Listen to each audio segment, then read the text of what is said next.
Hi viewers, welcome to doctor Diva ma'am. ఈరోజు మనము endometriosis and అడినోమయోసిస్కి difference తెలుసుకుందాము. ఎందుకంటే ఎండోమెట్రియోసిస్ అనేది ఈ మధ్య చాలా కామన్ అయిపోయింది.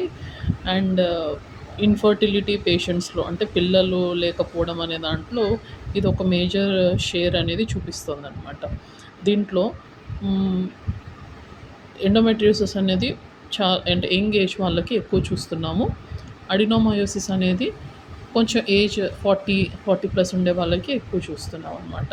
సో ఈ ఎండోమెట్రియోసిస్ అడినోమయోసిస్కి తేడా ఏంటి అని అంటే, ఇప్పుడు మనం ఇంతకుముందు వీడియోలో తెలుసుకున్నట్లు ఇది ఎండోమెట్రియం, ఇది ఈ వైట్ వచ్చేసి మయోమెట్రియం అనమాట. ఈ ఎండోమెట్రియం అనేది నెలసరి సమయంలో అది షెడ్ అయిపోయి, అంటే రాలిపోయి ఇట్లా విజయనలో నుంచి బయటకు వచ్చేస్తుంది.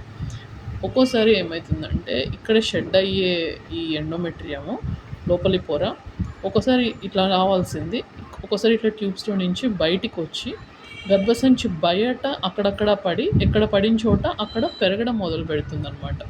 సో అట్లా పెరిగినప్పుడు దాన్ని ఎండోమెట్రియోసిస్ అంటారు. అంటే ఇక్కడ పెరిగి రాలిపోయి నెలసరి సమయంలో బయటికి రావాల్సిన పొర ఇటుపక్క నుంచి రాకుండా ఇటుపక్క నుంచి బయటికి వచ్చి లోపల పడినప్పుడు అక్కడెక్కడైతే అతుక్కుపోతుందో అక్కడంతా పెరుగుతుందన్నమాట. దీనివల్ల ఏంటి అని అంటే,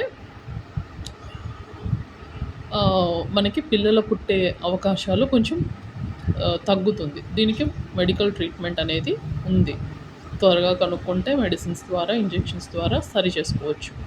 అడినోమయోసిస్ ఏంటి అంటే, ఇక్కడ పెరగాల్సిన ఈ ఎండోమెట్రియము, అదే నెలసరి సమయంలో షెడ్ అవ్వాల్సిన ఇది, ఈ గర్భసంచి గోడలు అంటారు కదా, ఈ ఖండం మధ్యలో పెరిగితే, ఇది వచ్చేసి బయట, ఇది వచ్చేసి ఖండం మధ్యలో పెరిగితే దీన్ని అడినోమయోసిస్ అంటారు. ఇందులో గర్భసంచి వాపు అలాంటివి అనేది ఉంటుంది. దీంట్లో ఏంటి అంటే, భార్యాభర్త కలిసినప్పుడు కొంచెం నొప్పి, తర్వాత ఈ బ్లీడింగ్, నెలసరి సమయంలో బ్లీడింగ్ డిసార్డర్స్ అంటే ఎక్కువ అవ్వడము, ఇర్రెగ్యులర్గా కావడం, ఇలాంటివన్నీ ఉంటాయన్నమాట. దీనికి కూడా మెడికల్ మేనేజ్మెంట్ ఉంది. ఫస్ట్ ఏ జబ్బుకైనా సరే మనం మెడికల్ మేనేజ్మెంట్ ట్రై చేసి అది వర్కౌట్ అవ్వకపోతేనే మనము హిస్టెక్టమీ ఆపరేషన్, అంటే గర్భసంచి తొలగించే ఆపరేషన్ గురించి ఆలోచించవచ్చు.